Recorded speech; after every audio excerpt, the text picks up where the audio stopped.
The air was so still. That was the first thing I noticed standing here at the edge of the grave. The world felt muffled, wrapped in thick cotton. People spoke in low, respectful murmurs, their words blending into a single soft hum. The colors were all wrong. Everything was muted. The green of the grass was a dull gray green. The black of the suits and dresses seemed to absorb the light. Even the sky was a flat pale white. It was like watching a film with the saturation turned all the way down. My mind was on him. Isn't that strange? It was on the details, the grain of the wooden casket, the way the polished surface caught the weak light, the intricate carvings on the handles. I counted the flowers in one of the wreaths nearby, 27, a prime number. I focused on the sound of a bird chirping somewhere far away, a sound that seemed to come from another universe entirely. This detachment, this hyper-focus on tiny meaningless things, it was the only thing keeping me upright. It was a dam holding back an ocean. And then I saw her. She moved through the crowd of somber, slow-moving people like a shark through still water. Her dress wasn't black. It was a deep, unforgiving navy, a statement. She didn't look grief-stricken. She looked resolved. Her eyes found mine from across the circle of mourners, and they were dry and clear and sharp. She cut through the muted palette around her, a splash of cold, hard reality. She didn't rush. She walked towards me with a terrible, deliberate calm. People parted for her. Instinctively sensing the purpose in her stride, she stopped right in front of me, closer than was polite. I could smell her perfume, something floral and expensive, cutting through the scent of damp earth and flowers. She didn't offer condolences. She didn't pretend. She just looked at me, her head tilted slightly, and she said it. Her voice was low, but every syllable was perfectly enunciated, designed to carry just to my ears and no one else's. He never loved you anyway. It wasn't spat out in anger. It wasn't a hissed accusation. It was delivered with the flat, factual tone of someone stating the weather, and that was what made it so devastating. It was presented not as an opinion, but as a final, irrefutable truth, and my body did nothing. I expected a gasp, a sob, a scream. I expected my knees to buckle. But there was nothing, just a profound, hollow stillness. My heart didn't race. It felt like a quiet, mechanical bump in my chest. My lungs drew breath automatically. I just stared back at her, my face a blank page. Inside, a quiet, analytical voice remarked, "This should hurt. Why doesn't this hurt? Maybe she's right. Maybe the reason you feel nothing is because there was nothing to lose." The words should have been a bomb, but they landed in an open field of numbness. There was no explosion, just a silent, settling dust. She held my gaze for a moment longer, a faint, almost imperceptible smile touching her lips. It wasn't a smile of triumph, but of pity. Then she turned and walked away, her heels making no sound on the soft grass, and I was left there standing at my husband's graveside, holding a truth that was too heavy to feel. This numbness, this frozen state, it's not an absence of feeling. I understand that now. It's a biological fortress.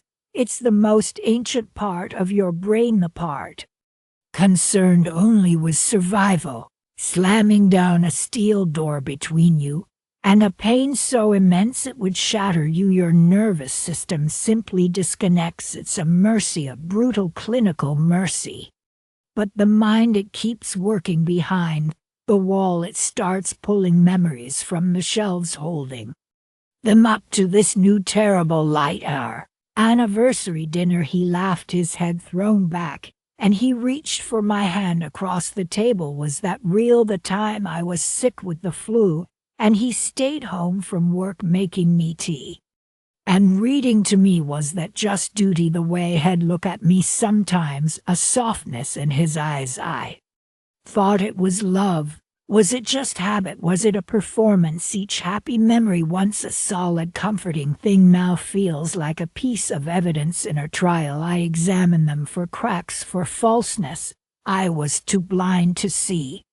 The cognitive dissonance is a physical pressure in my skull. The man I loved, the life we built, stacked against those 5 cold words. The two realities cannot coexist. My mind can't process them both, so it has chosen paralysis. It's easier to feel nothing than to try and reconcile the irreconcilable.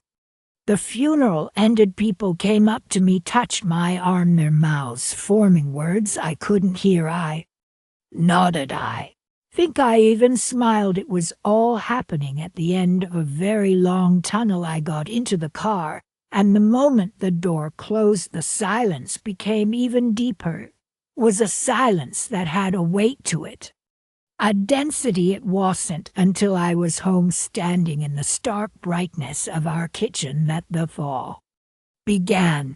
The world outside the cemetery gates was jarringly loud and vivid. The hum of the refrigerator was an assault. The sunlight streaming through the window was too harsh. I went to pour a glass of water, and my hand trembled, not a little shake, but a violent, uncontrollable tremor that made the glass clatter against the countertop. I had to put it down. Then a sudden sharp intake of breath that I couldn't control. It felt like I'd been punched in the diaphragm. The air wouldn't go all the way down. I leaned against the counter, my knuckles white, and focused on just breathing in out. This was the first crack in the ice. This physical reaction, this tremor and breathlessness, was the vanguard of the feeling that was coming. The dam wasn't breaking, but it was springing a leak.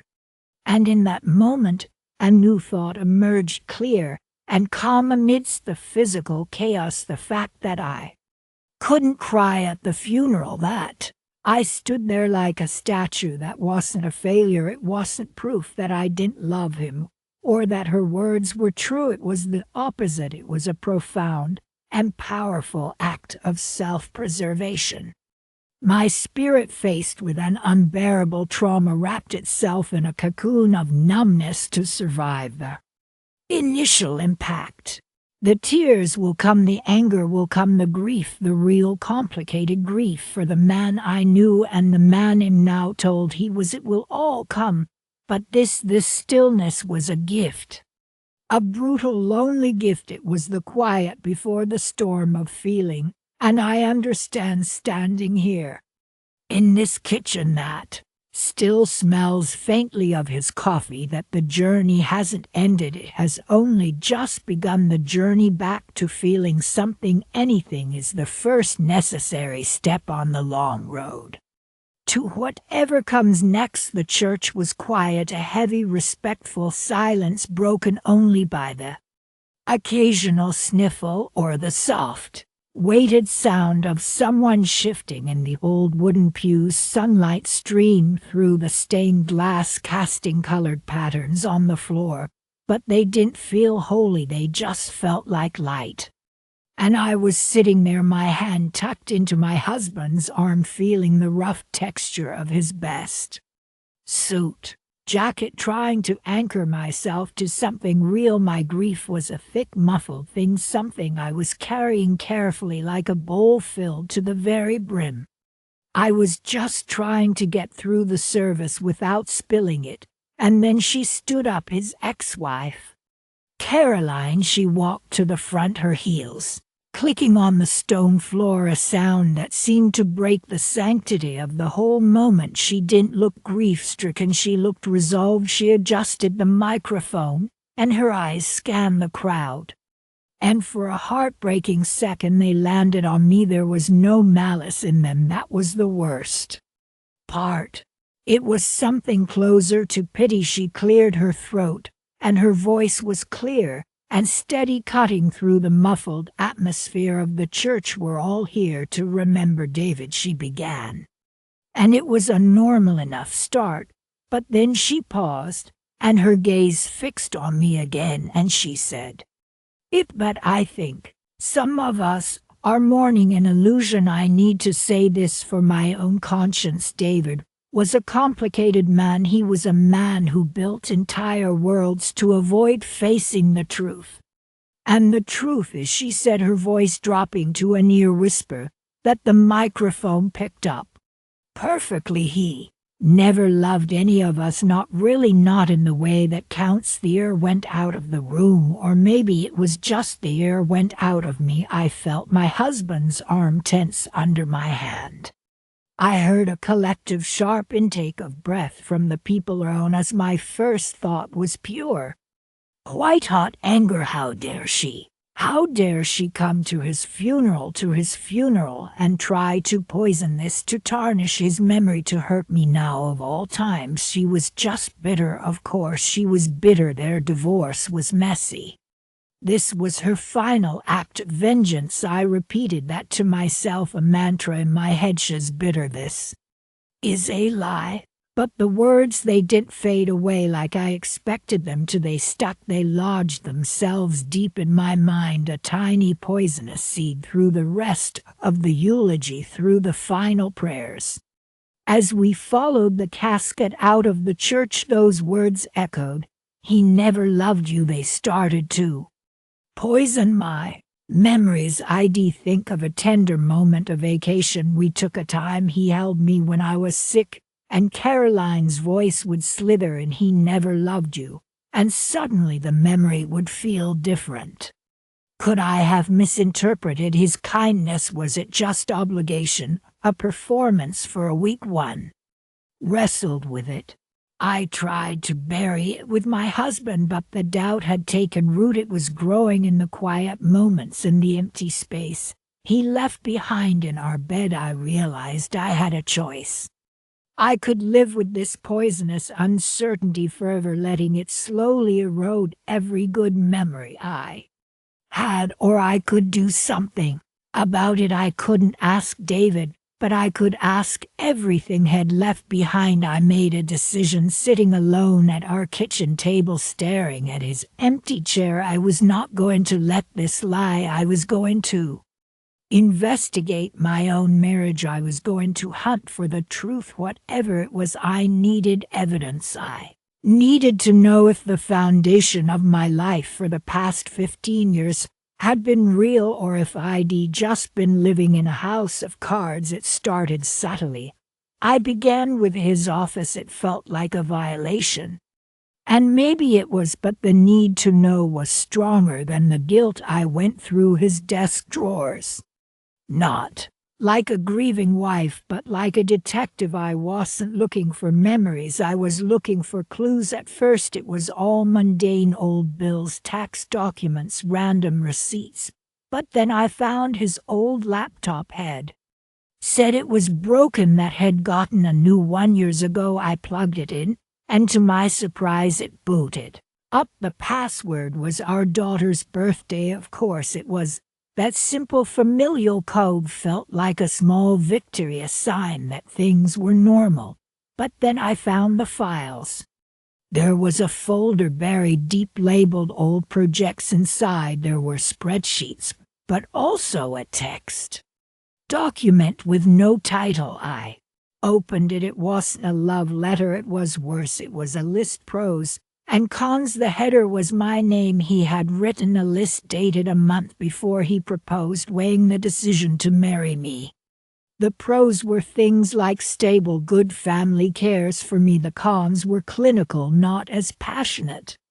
As C was one line, might be settling was another. It was so cold, so calculating. My hands trembled on the keyboard. This wasn't a smoking gun, but it was an anomaly, a crack in the perfect facade. I started looking at his phone, which ID kept active. I went through his messages. There was a thread with his brother Mark. Most of it was about sports, family gatherings, but I searched for my name. I found a message from a year ago. David had written, "She's planning this big anniversary party. I just don't have the heart for it. Feel like I'm playing a part sometimes." Mark's reply was just grin. And bear it, man, you've built a good life, not a loving one, a good one. I started interviewing people carefully, subtly. I had lunch with Mark and his wife. I asked them to tell me their favorite stories about David. They told funny ones, childhood antics, but when I steered the conversation toward our early days, I saw it flicker in Mark's eyes, a hesitation before he spoke. He chose his words with such care, like he was walking through a minefield. He said he was so happy when he met you. It was a turning point for him. But the pause before turning point was a chasm of unspoken meaning. I talked to his oldest friend, Sarah. She was more direct. She said David was a wonderful man, but he was always running from something. He never could just be content. He always needed a new project, a new horizon. She looked at me with a sadness that felt like a confirmation. The pile of clues wasn't a pile of nothing. It was a pattern of a man who was committed to the idea of a life, but perhaps not to the messy emotional reality of it. Caroline's words were no longer just a bitter accusation. They were starting to sound like a diagnosis. I had to talk to her. This wasn't about confrontation anymore. It was about confirmation. I found her number and called her. My voice was steady, but my heart was hammering against my ribs. I said I wasn't angry, I just needed to understand. She agreed to meet me at a quiet coffee shop. She was already there when I arrived. She looked older than she had at the funeral, softer. The defiance was gone. I sat down, and for a minute we just looked at each other, two women connected by the same ghost. I didn't know where to start, so I just said, "Tell me." And she did. She didn't gloat. She was just tired. She told me about their marriage, how in the beginning it was passionate, all-consuming, but then she said she started to see the cracks, the way he would agree with her just to avoid an argument, storing up resentment. Instead, the mysterious business trips that she later found evidence were with other women, not long-term affairs, but fleeting encounters. She said he was a man who needed constant validation, a constant stream of newness to feel alive. He didn't leave me for you, she said, stirring her coffee. He left me because I started to see through him. I started demanding real intimacy. And he couldn't do it. You were a fresh start, a new audience. She looked at me, and her eyes were full of a shared painful understanding. When I said he never loved us, I didn't mean he was a monster. I meant he wasn't capable of the kind of love we needed. He loved the idea of a wife. He loved the home-cooked meals and the clean house and the pretty woman on his arm. He loved the story, but the real difficult day-to-day work of loving a person, the vulnerability he was a coward about, that he would rather build a beautiful set than actually live in the play. And in that moment, the investigation ended. The mystery was solved. I had all the pieces, and they finally fit together. I had been asking the wrong question. I had been trying to find out if he loved me. The real question was, what was he capable of? The truth was complicated. It wasn't the simple, brutal statement Shed made at the funeral. It was more nuanced, and in a way more devastating. David probably did love me in his own way, but his way was shallow. It was a performance. He had loved the role I played in his life. He had loved the stability I provided, the respectability, but he had never been truly, deeply honest with me. He had hidden his doubts, his flaws, his wandering eye, his essential emptiness. He had presented me with a finished product, a charming, devoted husband, and I had never been allowed to see the messy workshop where he was built. The grief that washed over me then was different. It wasn't for him, not really. It was for me.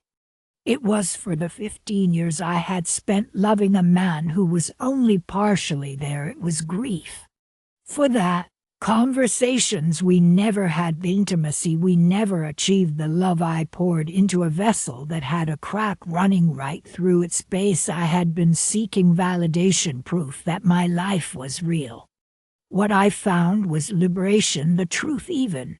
This painful, complicated truth was solid ground. The illusion was gone. The beautiful set he built had been dismantled. And for the first time since he died, I could see the real landscape. It was stark. And it was empty, but it was real, and I could finally start to rebuild on it for myself therein. The funeral home was thick and still heavy with the scent of too many flowers. It was the kind of quiet that presses on your eardrums. I stood near the back feeling like an intruder. I wasn't family, not really, not anymore, just the ex-wife, the one who came before. I kept my head down, my hands clasped tight, trying to make myself small, invisible. And then I heard her voice, his wife, the new one. She was standing with a small group of people near the casket, her voice carrying in a hushed but clear tone.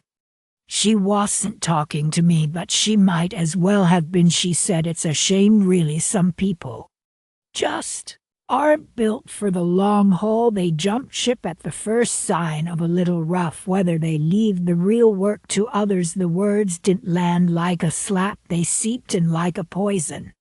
It was so calculated, so perfectly timed for my maximum humiliation in a room full of his grieving family and friends. She was painting me as the quitter, the one who abandoned him, the weak one. I felt every eye in the room flicker towards me, then quickly away. The heat rushed to my face, a burning flush of shame. My throat closed up. I wanted to cry, to scream, to defend myself, to tell them all the messy, complicated truth of why our marriage ended, but the tears wouldn't come. They just dried up somewhere deep inside, replaced by a cold, hard knot of anger. In that moment something shifted.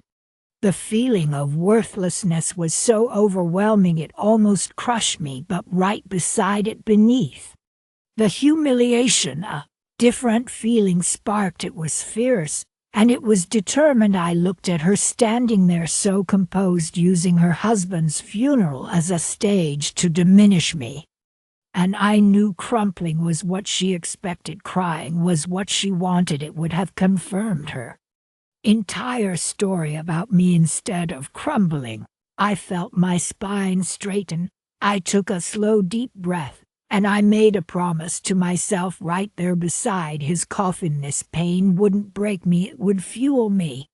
I would use every ounce of this humiliation, this anger, kindling for a fire that would burn away the person she thought I was. The next morning I woke up empty. The anger had burned down to a dull, constant ache, but the determination was still there, a cold ember in my chest. I didn't know where to start, so I started with the physical.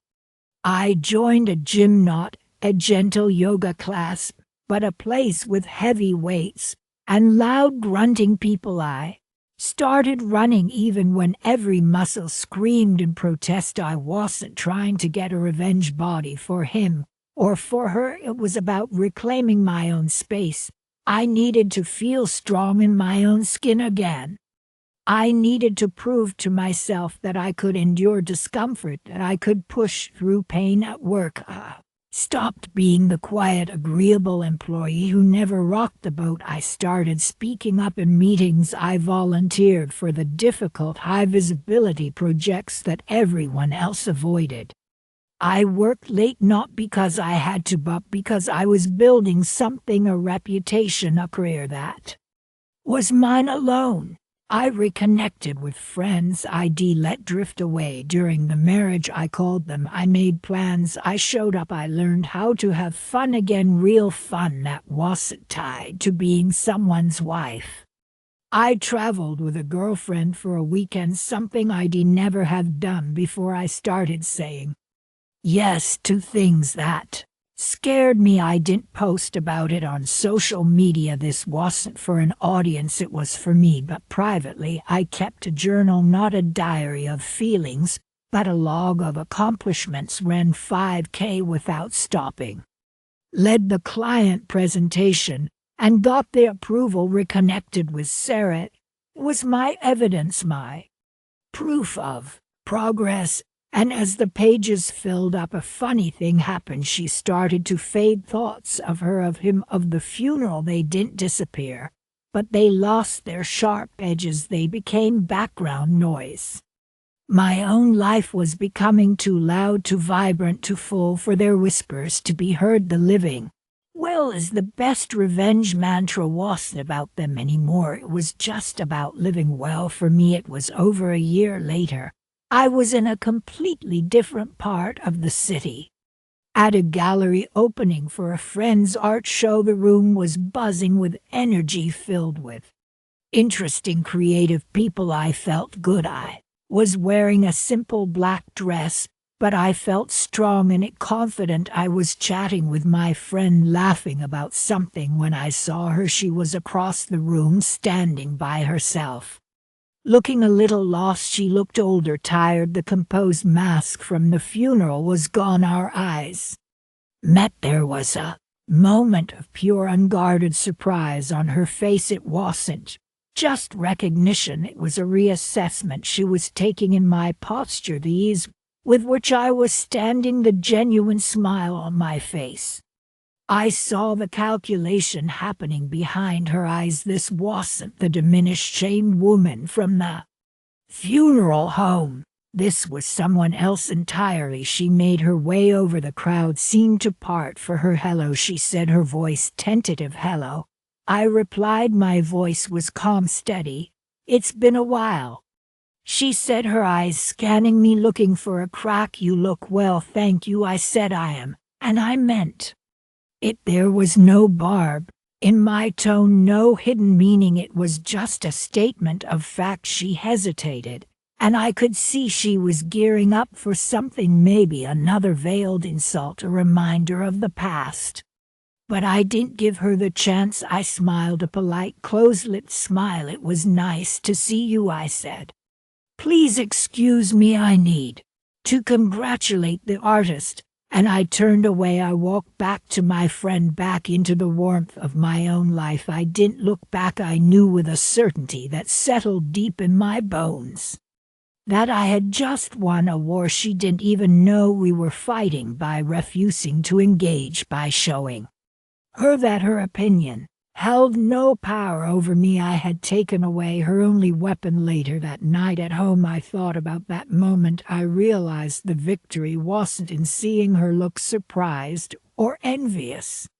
The real victory was that I genuinely had cared. Her presence was an inconvenience, a brief interruption, but it didn't shake me. The revenge I had secretly fantasized about, a public confrontation listing all my successes. It would have meant I was still playing her game. By walking away, I showed that I had created a whole new game, one she wasn't even qualified to play. I finally understood that her comment at the funeral was never really about me. It was a reflection of her own fears, her own bitterness. She needed to believe I was weak to justify her own role in the story, my becoming strong, my building a happy life.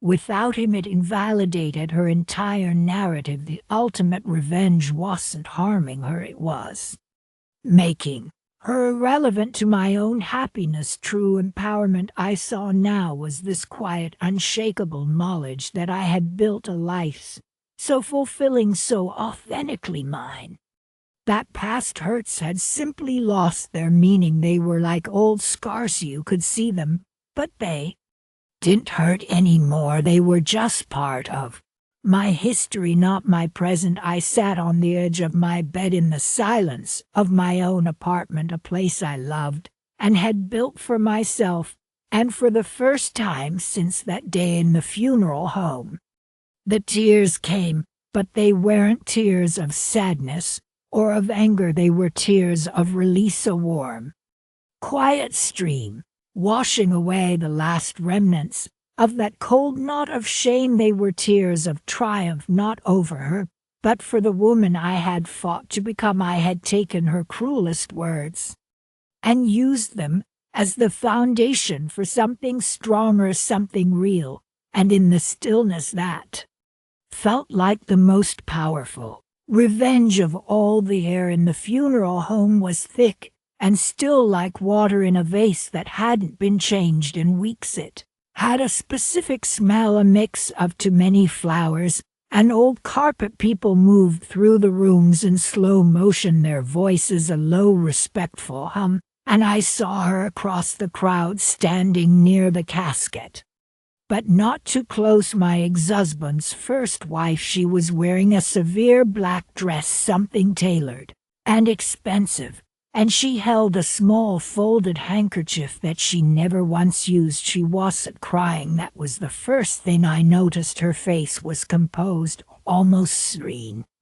But her eyes were scanning the room. They landed on people, assessed them, and moved on. It was a performance, a careful, calculated one. When her gaze finally found me, it didn't slide away, it held, and in that moment, I knew this entire gathering for her was a stage, and I was the primary audience for whatever scene she had planned.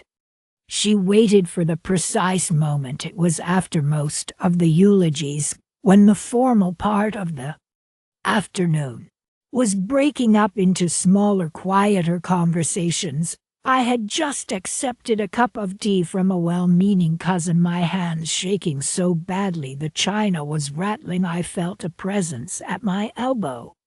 And there she was. She didn't touch me. She just stood close enough for me to hear her voice, which was flat and low, devoid of any emotion you'd expect at a funeral. She said, "You know, he never loved you anyway. He just felt sorry for you." The words didn't feel like a slap. They felt like a surgical incision, cold and precise. The tone was everything. There was no heat in it, no hysterical grief. It was a statement of fact delivered with the cool certainty of a judge passing a sentence. That's how I knew it was rehearsed. This wasn't something that bubbled up in a moment of passion. This was a line she had carried with her, polishing it, waiting for the perfect opportunity to use it. She chose this setting because I was captive. I was vulnerable, my defenses shattered by grief. She knew I couldn't scream, I couldn't make a scene. She needed a public venue to ensure her words would have maximum impact,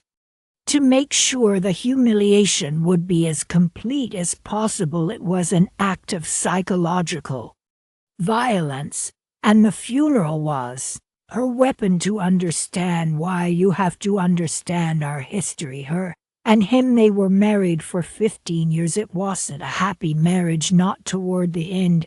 It was a slow, quiet erosion of two people who had grown in different directions. He told me it felt like living in a museum surrounded by artifacts of a life that no longer existed. He wasn't a perfect man. He had his flaws, but he wasn't cruel. He left her because he was lonely inside his own marriage. There was no other woman at the time.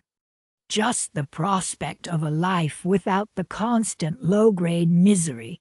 But for her that was an unimaginable insult, a narcissistic injury her ego couldn't process, that he simply chose to leave, that he would rather be alone than be with her. It was a rejection so fundamental it cracked her perception of the world.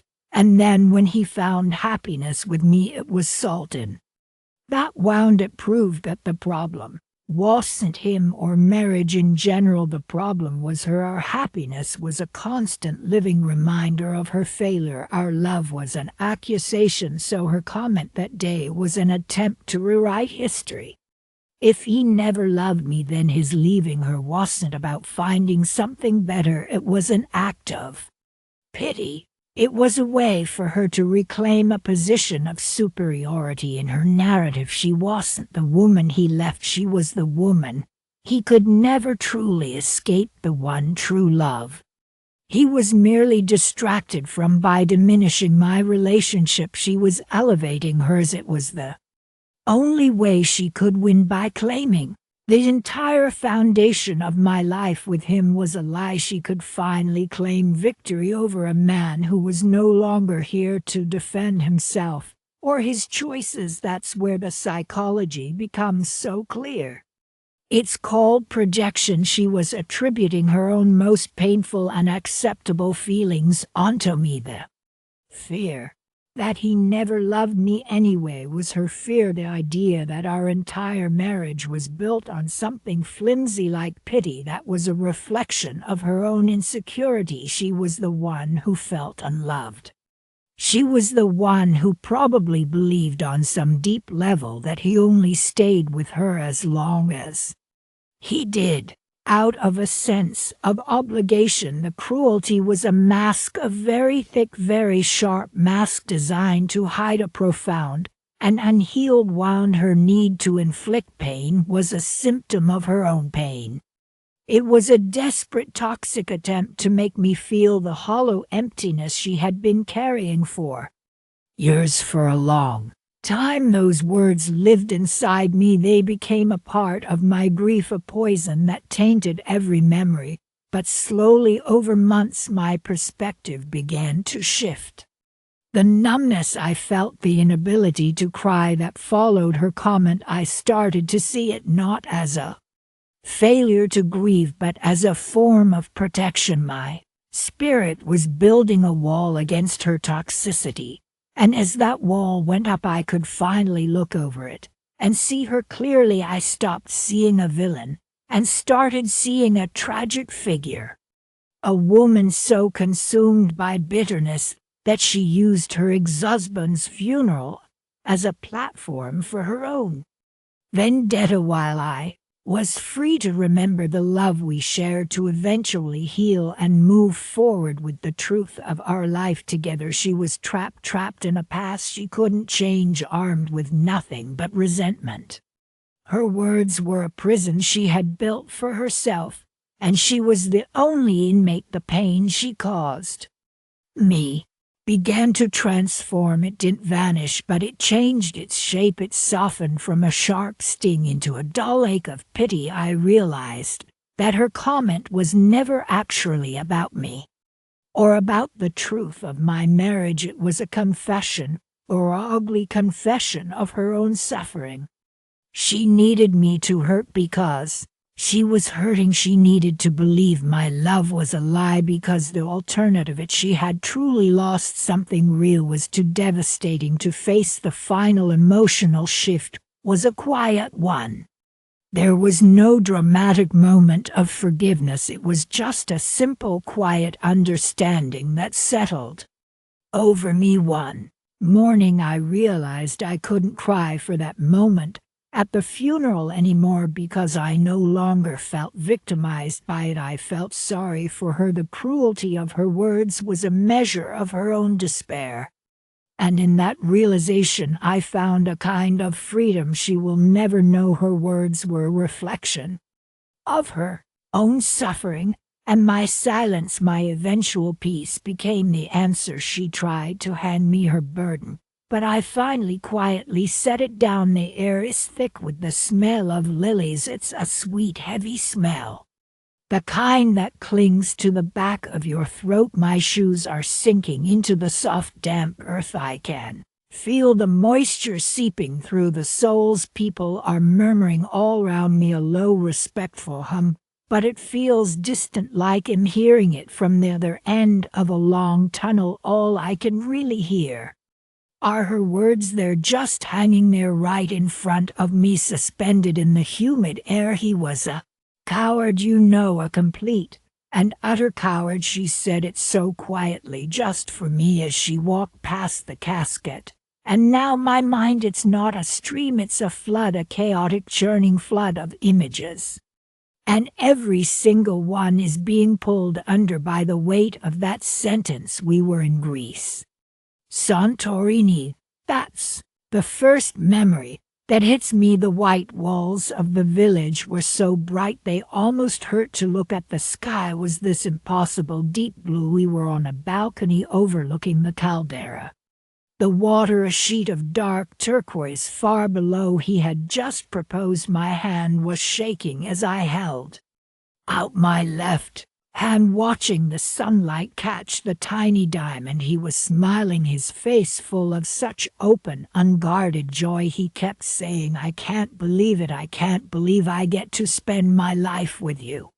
I believed him. I felt it in my bones. I remember the warmth of the sun on my shoulders, the taste of the cheap, sweet wine we were drinking. It was perfect. But now I'm looking for the cracks. Was there a hesitation in his voice when he said forever? Was that joyful smile a little too wide, a little too practiced? Was the whole thing a performance? The memory feels fragile now, like a beautiful piece of glass that's been hit with a hammer. It's still all there, the colors, the feelings, but it's webbed with fractures. I'm sifting through the shards looking for the blood I missed the first time. Moment of pure happiness feels stolen from me. It's been rewritten. The blue of the sky seems sinister now. The bright white of the walls feels blinding, like it was hiding something. The hum of the funeral fades back and someone sniffles. A bird chirps somewhere in a tree. I'm still standing in the same spot. My feet haven't moved. The damp earth is cold now. Then I'm back there in our old apartment, the one with the leaky faucet in the kitchen that always dripped. It's years later. We're in the middle of the biggest fight we ever had. Money was tight. My mother was sick. The stress was a physical presence in the room. He wanted to take a job in another state. I was terrified of leaving my family. We were shouting. I remember the vein in his temple pulsing. I called him selfish. He slammed his hand down on the table and said, "What's the point? What's the point of any of this if we're just going to be miserable?" Then he walked out. He didn't come back for hours. I cried until my eyes were all. We made up eventually. We always did. I thought it was just a rough patch. I thought his anger was just frustration, a sign of how much he cared. Now her words give that memory a new shape. He was a coward. Is that what that was walking away? Not a moment of anger, but an act of cowardice. Was his frustration not about our situation, but about being trapped in it with me? That fight, which I had filed away as a difficult but normal part of a marriage, now feels like a cornerstone of her argument. The ambiguity is torture. Every silence we ever shared, every time he looked away, every compromise that felt a little one-sided. They're all evidence now. In building a case against my own past, and the prosecutor is a ghost who whispered in my ear at his funeral. The scent of the lilies is making me nauseous. I think I'm going to be sick. The pastor is speaking, but the words are just sounds. They have no meaning. All the meaning is in the past, and it's all corrupted. The final memory comes, and it's the most painful one. It's from just a few months ago. He was in the hospital bed at home, so thin the cancer had taken so much from him. It was late, maybe 3 in the morning. The room was dark except for the glow from the machine that dispensed his pain medication. I was sitting in the chair next to him, holding his hand. His breathing was shallow. He opened his eyes and looked at me, really looked at me. His hand tightened around mine. It was such a weak grip, but I felt it. He whispered, "I'm not afraid, not with you here." There were tears in his eyes. I kissed his forehead and told him I loved him. He said, "I know, I've always known." Then he fell back asleep. That memory, it felt sacred. It was the purest moment of love I have ever experienced. It felt true. It felt real. How can I reconcile that with what she said? How can a coward look death in the eye and not be afraid? How can a man who lived a life find such profound honesty in his Final days, this is the battle now, the war inside my head, her version of him, the coward, versus my version, the man who held my hand in the dark. I look over at her, she's standing a few feet away.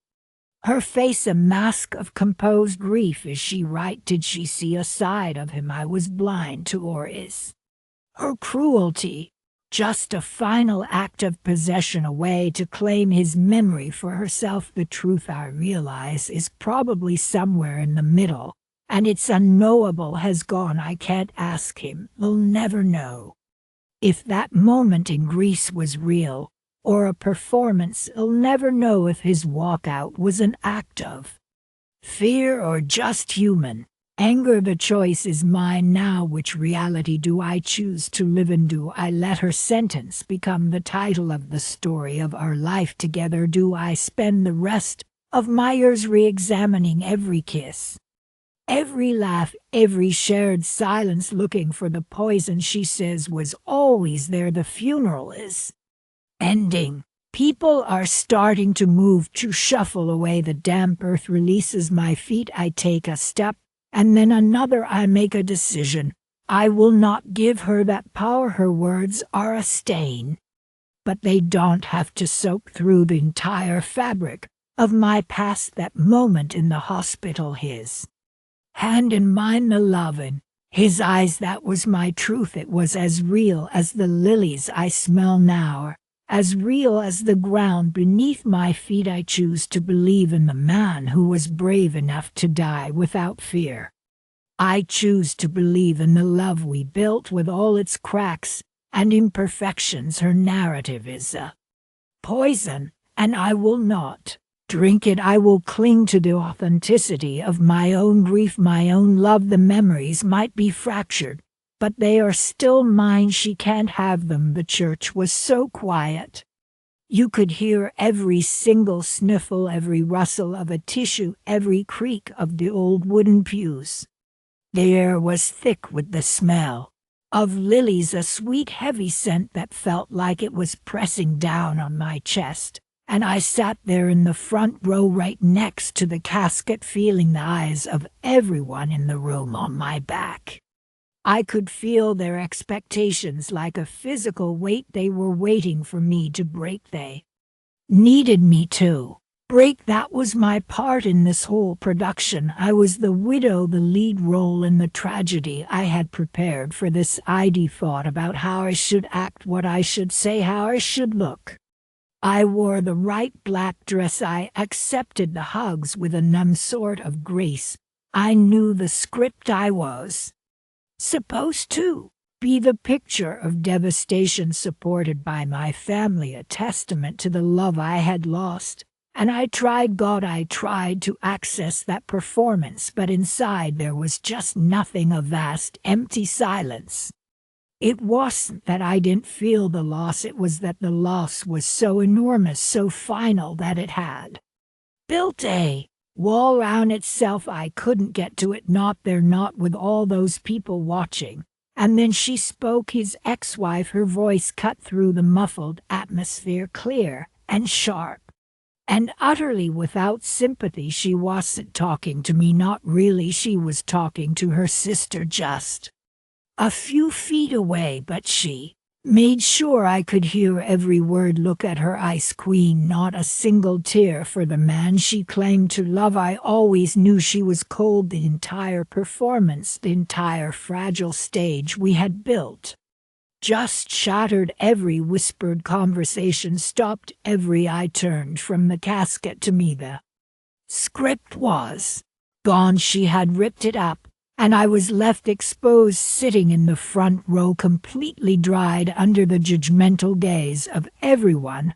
who had ever known him. The pressure to cry became immense, a physical force, but the more I felt it, the more impossible it became. Her words had turned any potential tear into a concession, a surrender to her narrative. If I cried now, it would look like a reaction to her taunt, not a genuine expression of grief. So the wall inside me grew even thicker, even harder. It was in the looks people gave me afterward during the reception in the church hall. They weren't looks of comfort, they were looks of confusion, of pity, and sometimes of outright disapproval. A few older women patted my arm and said things like, "It's okay, dear, the tears will come later." But their tone suggested that it wasn't okay, that it was strange, that my grief was somehow deficient because it wasn't on public display. I saw the way they looked at other women who were sobbing openly, their faces buried in handkerchiefs, and I saw the approval in the eyes of the onlookers. That was real grief, that was authentic. My silent, stoic numbness was just suspicious. It was as if in their eyes a lack of visible emotion meant a lack of love, and I started to believe it. Her comment, "I always knew she was cold," echoed in my head, mixing with all those pitying glances. I felt like a fraud, a bad widow. The thought kept circling. What kind of woman doesn't cry at her own husband's funeral? The answer supplied by every cultural cue and every whispered judgment around me was a cold one, an unloving one. Her accusation became a self-fulfilling prophecy, confirming everyone's silent suspicions, and worst of all, my own private fears. The pressure wasn't just to grieve, it was to grieve correctly, and I was failing miserably. There's this archetype, you know, the perfect widow. We've all seen her in movies and books. She's dignified but utterly heartbroken. She wears black beautifully. She might collapse at the graveside, but she's always caught by a strong, supportive relative. Her grief is a performance of love, proof of the bond that was severed. I felt the ghost of that archetype hovering over me the entire day. I was supposed to be proving to everyone and to myself how much I loved him by the sheer volume of my tears. By not crying, I was failing him publicly. I was letting down the memory of our marriage. The ex-wife knew that. Her comment was designed to push me further into that trap. If I broke down, it would be because she shamed me into it. If I didn't, I was proving her point. It was a checkmate of emotional cruelty, and she had won before I even knew the game had begun. For months after the funeral, that moment haunted me. It wasn't just the memory of my husband that hurt, it was the memory of my own failure to grieve him properly. I'd see a couple on the street and feel nothing, and I'd hear her voice, "Ice Queen." I'd try to look at old photos and feel only a dull ache, and I'd think, "See, cold." I had internalized the judgment completely. I was trying to force myself to feel something on a schedule that society had dictated. And because I couldn't, I thought I was broken. The turning point came slowly. It was in the quiet of my own home late at night, when there was no one to perform, for the grief didn't come as tears. It came as a profound exhaustion that made it hard to get out of bed. It came as a rage so sudden and sharp it would frighten me. It came as moments of forgetting he was gone, reaching for his side of the bed, and then the wave of reality would hit with a physical force that left me breathless. This was my grief. It was messy and private, and it didn't follow any rules. It was mine. I started to understand that my numbness at the funeral wasn't a failure, it was a protection. My mind and heart knew I couldn't handle the full force of that loss in front of a crowd under the spotlight of so much expectation. So they shut down, they built a fort, and they waited until it was safe to feel again. That wasn't coldness, it was survival. It was the most profound act of self-preservation my psyche could muster in that moment. Real rebellion wasn't about confronting the ex-wife. It was about finally, truly rejecting the role she and everyone else had tried to force me into. It was about accepting that my grief was my own. It had no correct timeline, it had no correct expression, it didn't need an audience to validate it. The pressure to be the perfect widow was just another cage, and I had to step out of it. Healing didn't begin when I finally produced tears for an audience, it began when I stopped waiting for them and started listening to the raw, unscripted, and deeply personal needs of my own heart. The question stopped being why wasn't I allowed to cry and became why did I ever think I needed anyone's permission to feel what I felt. That was the moment I took my grief back. It was messy and it was lonely, but for the first time since he died it was honest. The church was quiet, not a peaceful quiet, but the heavy, dense kind that presses on your eardrums. I remember the scent of old wood and lilies, a cloying sweetness that filled the air. I sat in the pew, my black dress feeling like a costume. Everyone around me was a silhouette of grief, their heads bowed, their shoulders shaking softly, and all I could do was stare at the casket at the front. It was closed, a simple dark wood. It seemed too small to contain an entire life. My husband was gone. The word husband felt strange even in my own mind. It felt like a title for a character and a story I'd once read for 20 years. I believed I knew him. I believed I knew the shape of his soul, the landscape of his heart. I thought our love was a tangible thing, a structure we had built together brick by brick, year by year. I thought it was real. And then she spoke, his ex-wife. She stood up to give a eulogy, her face pale but composed. She spoke of his charm, his laughter, his flaws. It was all very polite, very proper. But then she turned her head just slightly, and her eyes found mine across the aisle. It was only for a second, and she said almost as an aside, but with a clarity that cut through the muffled atmosphere of the church, he never knew how to love truly. He only knew how to perform it for everyone. The words didn't land like an insult.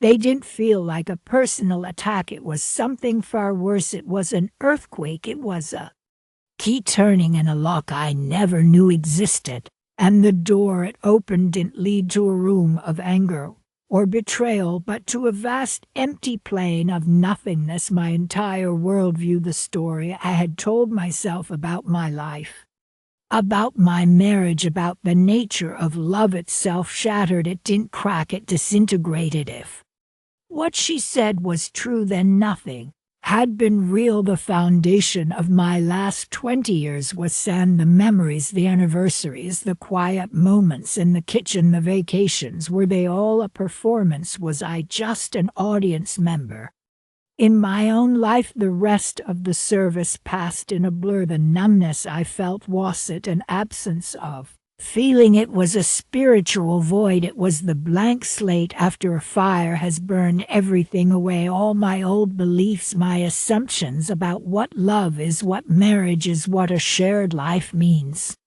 were just erased. I walked out of that church into the sunlight, and the world looked the same, but it wasn't. The colors were muted, the sounds were distant. I felt untethered, like I could simply float away. The question wasn't just did he lie to me? The question became, what is love if not what I thought it was?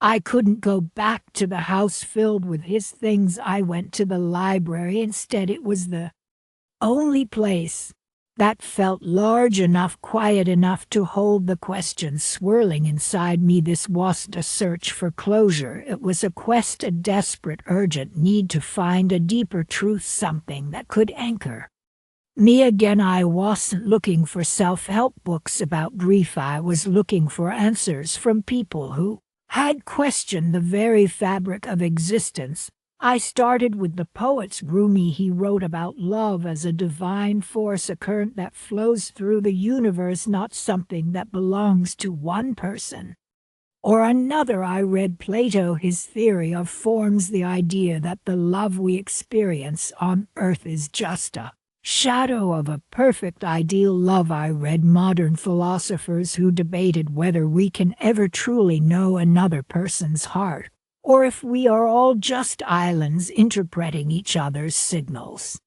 The question haunted me: can one person ever truly know the heart of another? Is any relationship ever completely transparent, or are we all to some degree performing versions of ourselves? And if that's true, then what is a lie if he presented a version of himself that was capable of a love he didn't truly feel? Was that a deception, or was it just human? I spent weeks in this state, surrounded by stacks of books, my notebooks filling with more questions than answers. I was dissecting love like a scientist dissects a specimen, trying to find its core. And then I found a thread of thought that began to weave its way through the chaos. I read about love as an action, not just a feeling, love as a verb, love as an energy that you generate and put out into the world. The idea started to take root in me. What if the love I felt for him was real, regardless of what he felt in return? What if my capacity to love, the depth of my feeling, the sincerity of my commitment was my own creation? It was a gift I had given. It came from me, his inability to receive it fully, or his decision to perform in return. That was his burden, that was his limitation. It didn't have to negate the authenticity of what I had offered. This was the turning point. This was where the quest moved from the philosophical to the personal. I had to release the need for his validation. I had to detach my own beautiful, powerful experience of love from his alleged lack of it. My love wasn't a transaction, it wasn't a contract that required his signature to be valid. It was a force I had generated. It was my gift. It was a testament to my own capacity as a human being. Holding onto the anger, the sense of betrayal, was like drinking poison and expecting him to suffer. He was gone. The only one suffering was me. So I started the difficult work of forgiveness, not for his sake, for mine. I forgave him for his possible deception, for his limitations, for whatever pain he may have caused. I released him, and then in a moment of even greater clarity, I forgave her, his ex-wife. I saw her not as a villain who shattered my world, but as a messenger, a vessel of a painful, brutal, but absolutely necessary truth. Her words were the catalyst. They were the earthquake that forced me to tear down the shaky structure I was living in and build something new, something with a much stronger foundation. This led me to a new definition of love, a definition I am still exploring, but one that feels more complex, more resilient. Love is not about possession. It's not about owning another person's heart or having them validate your existence. Love is about the act of loving itself. It's about the courage to be vulnerable, to be open, to give without an absolute guarantee of return. It's an energy that expands the soul regardless of how it is received. The love I felt for my husband was real because I felt it. It was a true part of my journey. It shaped me. It taught me depth and patience and commitment. Those lessons are mine forever. They are not diminished by his actions. Months after the funeral, I was walking in the park. It was a crisp autumn day. The leaves were turning a brilliant display of gold and red, and I thought about him. I thought about our life together.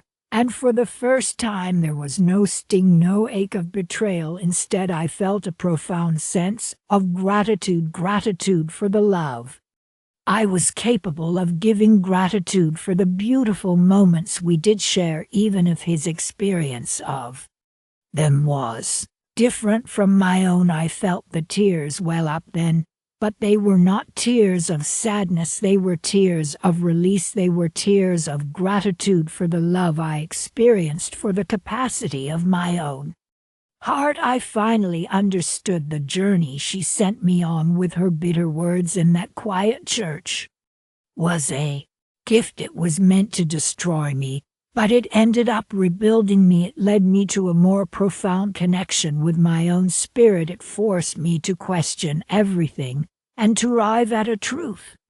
That was entirely my own. Love is not something you find in another person. It's something you cultivate within yourself and offer to the world. And in that offering, regardless of the outcome, lies its true meaning. The sound of her voice cut through the quiet murmur of the funeral home. It wasn't loud, but it was precise, a needle inserted directly into my ear. He never stopped loving me. The words didn't just hang in there, they seeped into the carpet, into the wood of his casket, into the very fabric of my black dress. They started playing on a loop inside my head, a broken record. He never stopped loving me. He never stopped loving me. The room didn't just get quiet, it vanished. The soft classical music from the speakers dissolved into a faint hiss. The scent of all those lilies, so overpowering a second ago, just disappeared. My vision tunneled until all I could see was her face.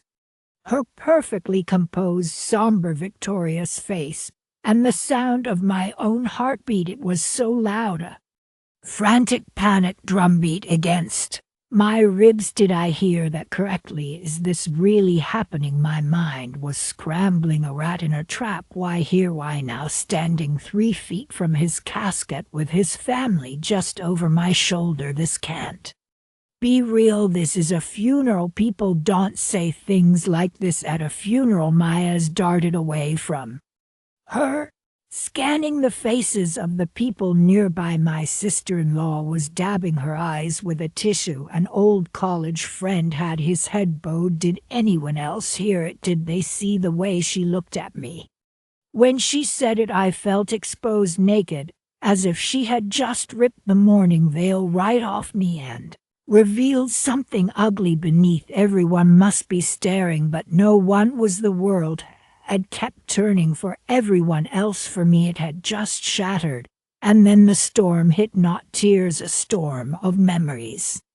They didn't come in order, they just flashed one after another like a film reel, breaking the good ones. First, a cruel defense mechanism, his hand warm on the small of my back, guiding me through a crowded room. The way he laughed, a real unguarded laugh, his head thrown back.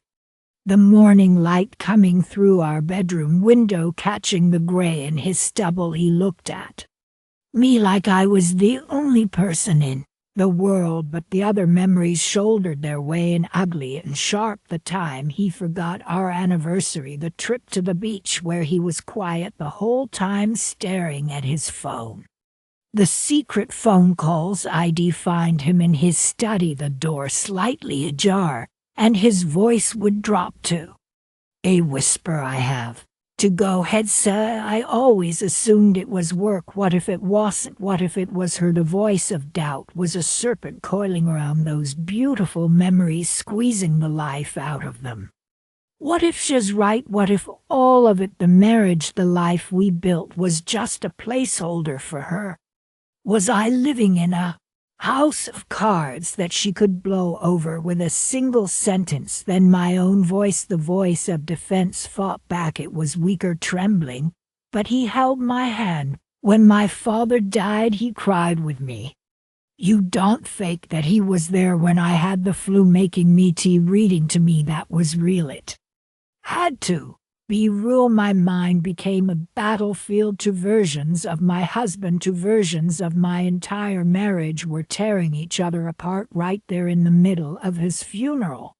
The good husband, the faithful partner, against the ghost of a man who might have been living a lie.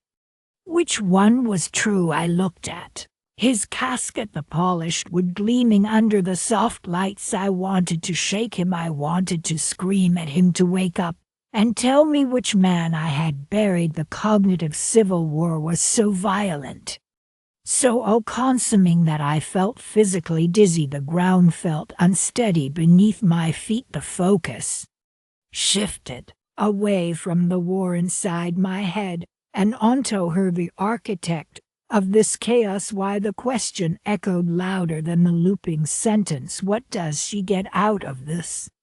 What possible victory is there in poisoning a widow at her husband's funeral? Does she think this makes her the winner, some kind of trophy for the other woman to claim? A corpse. The anger was a clean hot flame compared to the messy inferno of my grief, and doubt it was easier to be angry at her than to confront the wreckage she had left in my mind.